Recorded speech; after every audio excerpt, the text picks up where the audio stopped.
Yo me estuve deleitando con el diario del viaje explorador de las corbetas españolas descubiertas y atrevida de los años 1789 y 1791, que fueron una guía hecha por el entonces teniente navío Francisco Javier de Viana, un nombre y apellido muy ilustre para el departamento de Maldonado. Y también encontré otras cosas, por ejemplo el diario El Conciliador, Laura, una cosa que tenemos que son los medios ahora, de 1891 de Maldonado, informaba: hoy recuperaron la libertad los señores fulano sultano y hoy ingresó detenido el señor sultano Mengano. Creo que si hiciéramos ahora, bueno, sería una especie de guía del teléfono, pero se menciona una serie de accesos que tenemos ahora a la Biblioteca Nacional, es gracias a que la biblioteca abrió sus puertas de forma digital y ya no es necesario ir a Montevideo a revisar esta documentación tan importante de nuestra historia. Por eso estamos en contacto esta mañana con el director nacional, el director de la Biblioteca Nacional, el amigo, colega, vecino de Maldonado, Valentín Trujillo. Valentín, muchísimas gracias por tu valioso tiempo. Laura do Carmo y Marcelo Gallardo te saludan. Hola, buen día, Marcelo, Laura, un gusto estar en contacto con ustedes esta mañana.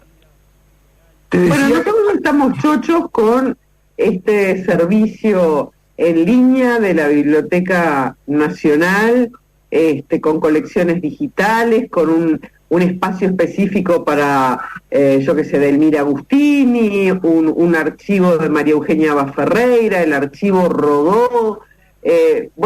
también otro de Idea Vilariño, no sé, la verdad, además de que hay un catálogo general, pero me parece que es algo, como decía Marcelo recién, que nos abre casi literalmente un mundo de posibilidades. Sí, exactamente. Estamos trabajando muchísimo en ese sentido y creo que partiendo de una base, de un horizonte bastante amplio, que es el de que la Biblioteca Nacional, y esto no quiero que solamente sea un ingenioso juego de palabras, pero la Biblioteca Nacional tenía una gigantesca deuda con el resto del país, y para que efectivamente fuera nacional y tuviera un alcance a todos los departamentos, tenía que generar una serie de acciones concretas, no solo discursivas, sino acciones concretas que reflejaran un poco esa responsabilidad que tiene como una institución que debería llegar a todos los uruguayos, porque son todos los uruguayos los que con el pago de sus impuestos financian nuestro presupuesto. Así que como institución pública, abierta, gratuita y general para todos los uruguayos y en general para todos los extranjeros que también llegan al país, teníamos determinadas responsabilidades, y esas responsabilidades estaban para un usuario, digamos, común y corriente, un usuario estándar que necesita determinadas acciones en material del acervo de biblioteca, como para otros usuarios más específicos, académicos, que están realizando investigaciones, tesinas, doctorados, máster, etcétera, en el Uruguay y fuera del Uruguay, porque también hay, y ahí se dividen nuevamente en dos conjuntos, están los uruguayos que están estudiando y produciendo conocimiento relevante en el exterior, y también extranjeros que están escribiendo sobre el Uruguay y que necesitan una consulta en fuentes bibliográficas de biblioteca. Entonces, para todo esto había, desde el minuto uno, había que potenciar una página web que existía, pero que necesitaba mayor difusión, que había realizado ya algunos procesos de digitalización, pero que necesitaba dar un impulso mayor. Y bueno, todo esto comenzamos a hacerlo con un nuevo plan de comunicación, que empezamos a aplicarlo a partir de aquel marzo del año 2020, y luego la pandemia, la inmediata erupción de la pandemia, de alguna manera potenció esto y generó que hubiera mayor cantidad de usuarios que lógicamente, que racionalmente nos dijeran, bueno, la biblioteca está cerrada físicamente, pero como decía recién Marcelo, tiene que estar abierta virtualmente y de la mayor manera posible. Entonces, bueno, con un gran trabajo del equipo de Biblioteca Nacional, con una enorme colaboración, porque esto que hablaba recién Marcelo nombraba El Conciliador es un gran diario de finales del siglo XIX de Maldonado, conocido por los historiadores y por los aficionados a historia, pero se seguramente muy poco conocido para la mayor parte de los oyentes que nos están escuchando esta mañana, así que yo los invito a que entren en la página web de Biblioteca Nacional, a que buceen en sus páginas, a que se enteren lo que pasaba en el departamento y en la ciudad hace unos 120, 130 años, porque es una ventana en el tiempo, es un puente absolutamente maravilloso y mágico. Y bueno, les decía que eso se logró gracias primero al reflote del Sistema Nacional de Bibliotecas Públicas, que es comandado por Biblioteca Nacional, pero que necesita la colaboración directa de las intendencias y de las direcciones de cultura de cada departamento. En este caso, bueno, mi propia vinculación entre el año 15 y el año 20 de la Dirección de Cultura de la Intendencia de Maldonado facilitó mucho porque conocía al equipo y rápidamente la biblioteca generó una acción, entregó un escáner. En el centro de documentación archivístico que está allí en Casa de la Cultura, donde funciona la biblioteca Elías de Vincenzi, se instaló este equipamiento, los funcionarios fueron capacitados y la Biblioteca Nacional además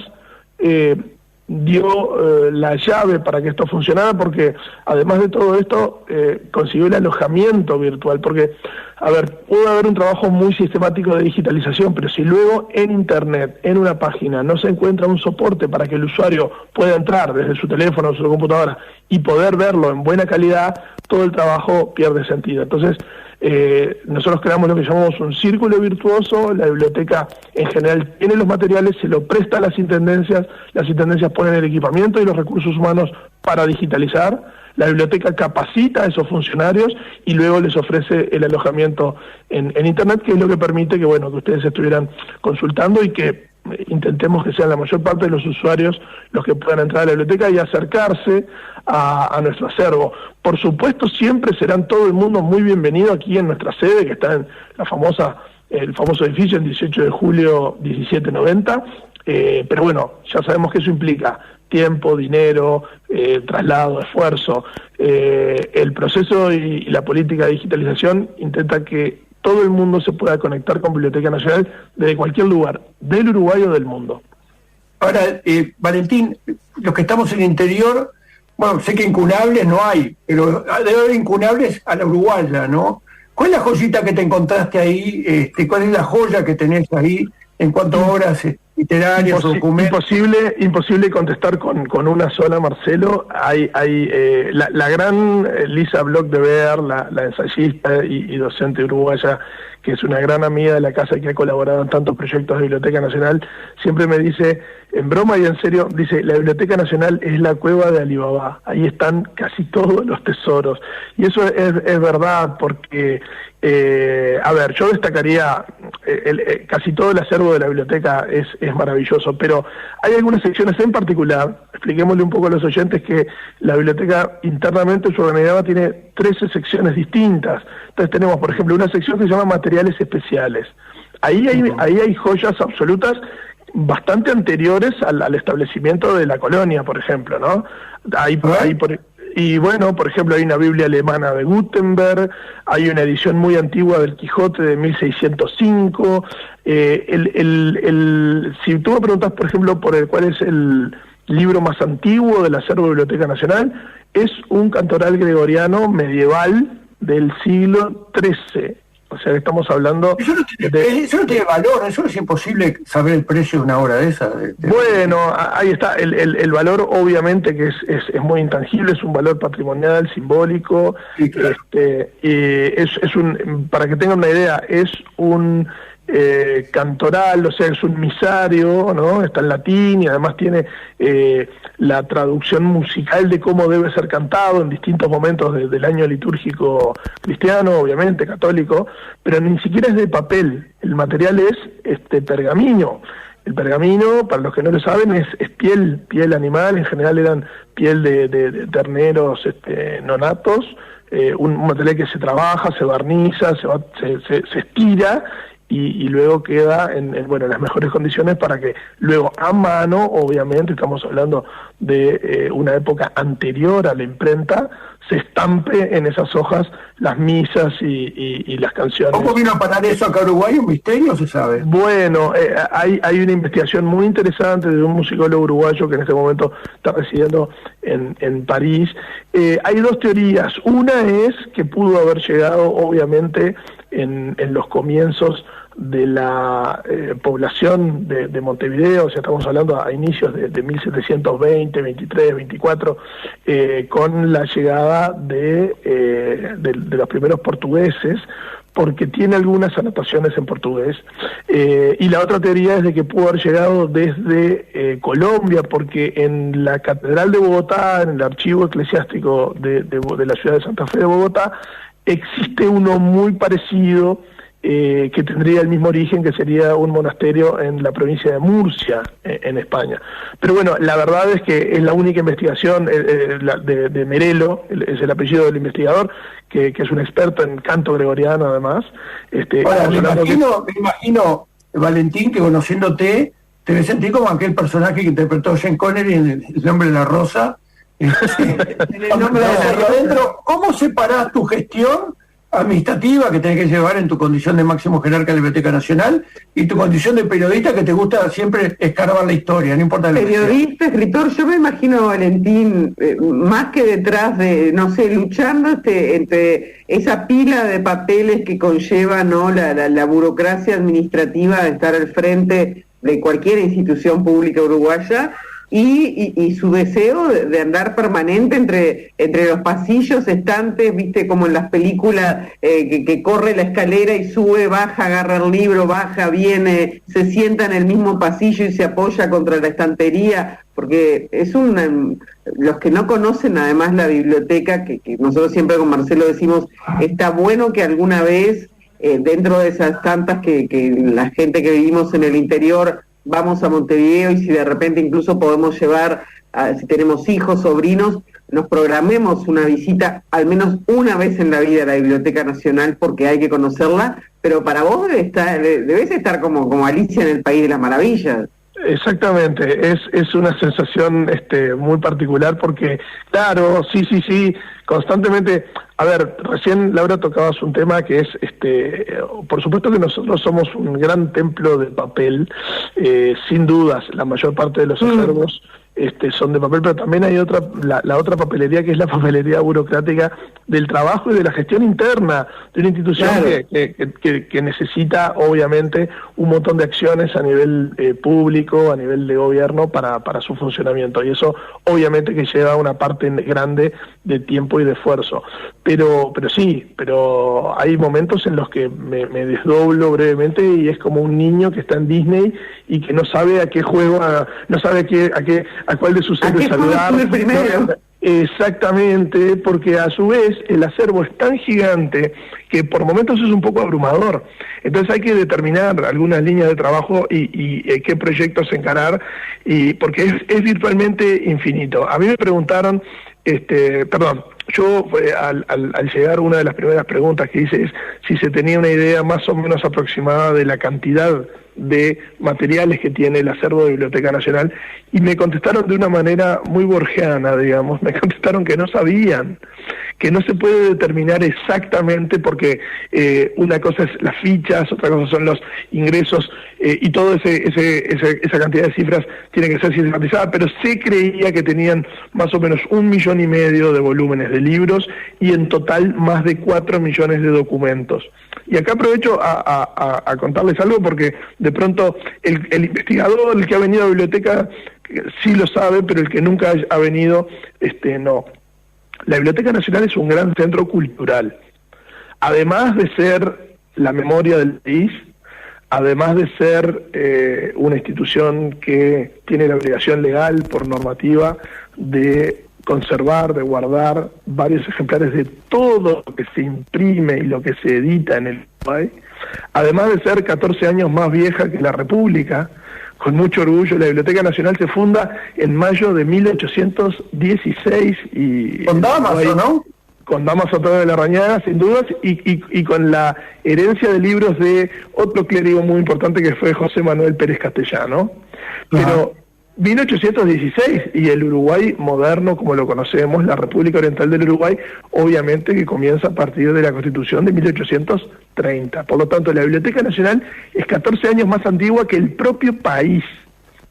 Ahora, además de ser todo esto que estamos diciendo, la biblioteca tiene una gran pinacoteca, tiene una muy linda colección de pintura, tiene una muy linda colección de escultura, tiene una muy linda colección de arte, tiene una sección que se llama el archivo literario, donde tiene papelería personal, pero también objetos personales de la mayor parte de los intelectuales de la historia del Uruguay. Para que tengan una idea, acá en Biblioteca Nacional tenemos el vestido de bodas de seda de Delmira Agustini. Ah, mirá. Tenemos una trenza de pelo real de Juana de Barburú. Tenemos la jeringa con la que el poeta Julio Herrera Reisí se inyectaba morfina en la famosa foto de la revista Caras y Caretas de Buenos Aires. Tenemos un catalejo que usó en la Revolución del 97 Eduardo Acevedo Díaz. Tenemos los cuadernos manuscritos de Idea Vilariño y las cartas que le escribía a Juan Carlos Sonetti. O sea, la biblioteca tiene un carácter de museo también, que es muy importante, y que bueno, que nosotros, como ustedes recién nombraban, en la página web lo pueden encontrar en la categoría exposiciones virtuales, hicimos muchas, nos hemos basado mucho en las efemérides, los centenarios, por ejemplo, de varios escritores que coinciden en estos años con la generación del 45, pero también los 150 años, por ejemplo, de José Enrique Rodó, en el 21, el año pasado, con Carlos Baferreira. Este año vamos a hacer una publicación especial sobre los 150 años de ese gran intelectual, además de político, obviamente, que fue Luis Alberto de Herrera. Entonces, constantemente el acervo está tentándonos con investigaciones y con trabajos, porque todavía queda muchísimo por hacer, muchísimo por investigar, y vuelvo a lo del inicio, ¿no? La responsabilidad que tiene la Biblioteca Nacional de acercarle a la gente en todo el país un montón de material que nosotros lo tenemos y lo tenemos bien conservado, porque eso va a dar seguramente, va a ser el impulso para un montón de investigaciones, de esto que se llama, que está tan en boga en este momento, que es la llamada microhistoria. Y el prefijo micro no es peyorativo, al contrario, el estudio de la vida de un comerciante en una ciudad a través de fuentes bibliográficas puede abrir todo un marco conceptual, todo un contexto que diga mucho y que aporte a la otra historia, a la historia con H mayúscula, que es esa grande que parece que pasará todo por arriba, pero que se compone de estos datos que están, por ejemplo, allí, como decías tú, Marcelo, en el Conciliador, y esto en el caso de Maldonado. Estamos hablando de Maldonado porque, bueno, somos fernandinos y probablemente le estemos hablando sobre todo a gente de Maldonado, pero esto lo estamos haciendo en todos los departamentos. Y la Biblioteca Nacional en su página web tiene, y ustedes pueden entrar, tiene material y está digitalizando prensa, comenzando por el siglo XIX, de todos los departamentos, y se llevarían hermosas sorpresas si empiezan a bucear y a navegar en publicaciones que son, por ejemplo, del departamento de Florida, del departamento de Soriano, del departamento de Paysandú. Obviamente, no olvidemos que durante buena parte del siglo XIX, Paysandú era todo el territorio que está al norte del Río Negro. Entonces, creo que ahí realmente repito, tanto para el especialista, tanto para el académico, tanto para el investigador y el historiador, como para un lector curioso que tiene ganas de animarse a entrar en el tiempo y a ver qué sucedía en su ciudad hace 140, 130 años, cómo eran las publicidades, cuáles eran los comercios, dónde estaban ubicadas las cosas, qué sucedía a nivel político, las discusiones, los partes policiales. Realmente es maravilloso.